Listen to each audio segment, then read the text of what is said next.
Howitzer D-30122 memilik distrik militer barat Rusia menghancurkan posisi angkatan bersenjata Ukraina di arah Kupiansk. Pasukan artileri melancarkan serangan ke area di mana kendaraan lapis baja dan tenaga kerja AFU berkumpul. Penembakan dilakukan pada jarak 15 km dengan amunisi fragmentasi berdaya ledak tinggi, demikian keterangan video Kementerian Pertahanan Rusia. Howitzer D-30 dikembangkan di Uni Soviet akhir tahun 1950-an. Howitzer ini mulai digunakan oleh Angkatan Darat Soviet pada tahun 1960. Pada saat diperkenalkan, howitzer ini memiliki sejumlah fitur canggih. Itu diproduksi dalam jumlah besar dan diekspor ke Sekutu Soviet. Setelah runtuhnya Uni Soviet, sejumlah besar howitzer D-30 diserahkan kepada negara-negara penerusnya. Saat ini howitzer lapangan ini beroperasi di setidaknya 50 negara di seluruh dunia. D-30 digunakan dalam perang yang tak terhitung jumlahnya. Sekarang sistem artileri ini telah berusia lebih dari 60 tahun. Invasi Rusia ke Ukraina menjadi palagan meriam derek ini banyak digunakan baik Rusia dan kubu Ukraina. Meski tergolong jadul, D-30 terbukti menjadi howitzer yang sederhana, andal, dan serbaguna. D-30 memiliki desain yang tidak biasa dengan gerbong 3 jalur dengan pelat tengah. Kereta ini memungkinkan lintasan 360 derajat dan menembak pada sudut ketinggian manapun.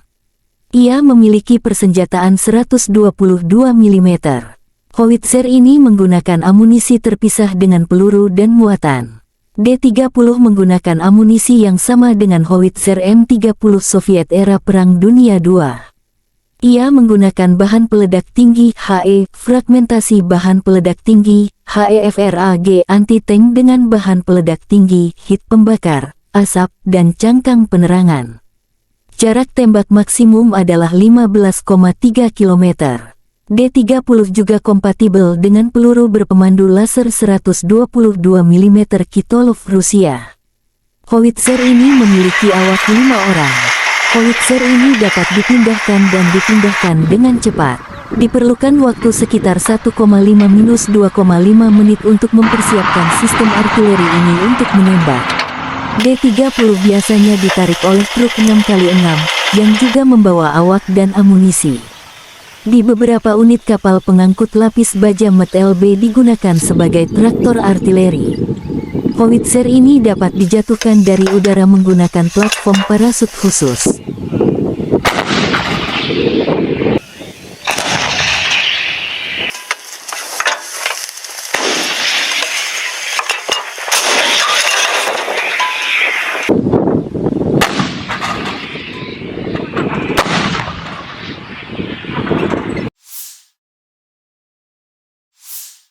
Angkatan bersenjata Ukraina melaporkan tanggal 19 September Rusia total kehilangan 273.460 tentara di Ukraina sejak awal invasi skala penuh sejak tanggal 24 Februari tahun 2022.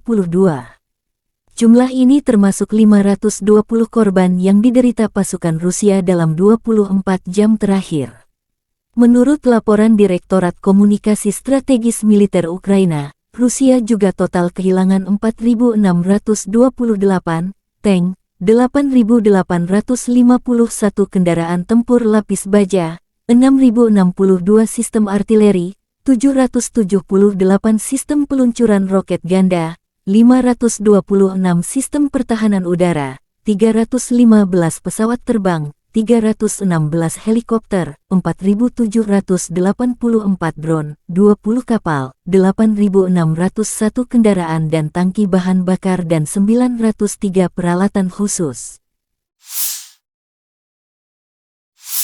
Terpisah, Kementerian Pertahanan Federasi Rusia melansir Angkatan Bersenjata Ukraina secara total kehilangan 473 pesawat terbang, 249 helikopter, 6.903 kendaraan udara tak berawak, 437 sistem rudal pertahanan udara, 11.960 tank dan kendaraan tempur lapis baja lainnya. Juga 1.151 kendaraan tempur yang dilengkapi MLRS, 6.444 meriam dan mortir artileri lapangan, serta 13.167 kendaraan bermotor khusus militer hancur selama operasi militer khusus.